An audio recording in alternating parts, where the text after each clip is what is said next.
पहुंचाएंगे। Army chief general Syed Asim Munir का पाक जनूबी वज़ीरिस्तान में अगले मोर्चों का दौरा। ISPR के मुताबिक आर्मी चीफ को फॉर्मेशन कमांड में अस्करी तैयारियों पर ब्रीफिंग दी गई। इंशाअल्लाह पाकिस्तान में मुकम्मल अमन वापस आएगा। इस दौरे के बारे में मजीद जान लेते हैं। डिप्टी ब्यूरो चीफ अली शेर हमारे साथ लाइन पर मौजूद हैं, बताइएगा।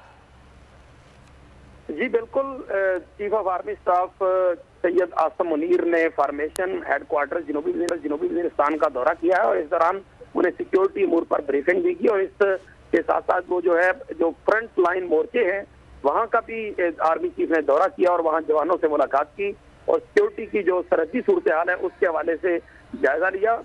सिपा सलार का ये कहना था कि नए जमशुदा अजला जो है उनमें तरक्याती कामों पर पेशरफ जारी है। चीफ ऑफ आर्मी स्टाफ का कहना था कि जो तरक्याती मंसूबे हैं उनके लिए साजगार माहौल होना और इंसदाद दहशतगर्दी की जो कोशिशें हैं उनको आगे बढ़ाया जाएगा। चीफ ऑफ आर्मी स्टाफ का कहना था कि दहशतगर्दी के खिलाफ लड़ने और दहशतगर्दी की लानत के खात्मे तक जो है ये सिलसिला जो ऑपरेशन का है वो जारी रहेगा। उनका कहना था इंशाअल्लाह पाकिस्तान में मुकम्मल अमन वापस आएगा।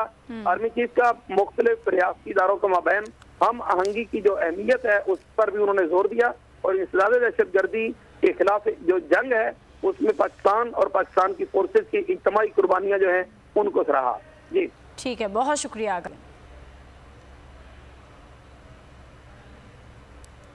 एक और अहम खबर आप तक पहुंचाएं। मौजूदा हालात में साफ शफाफ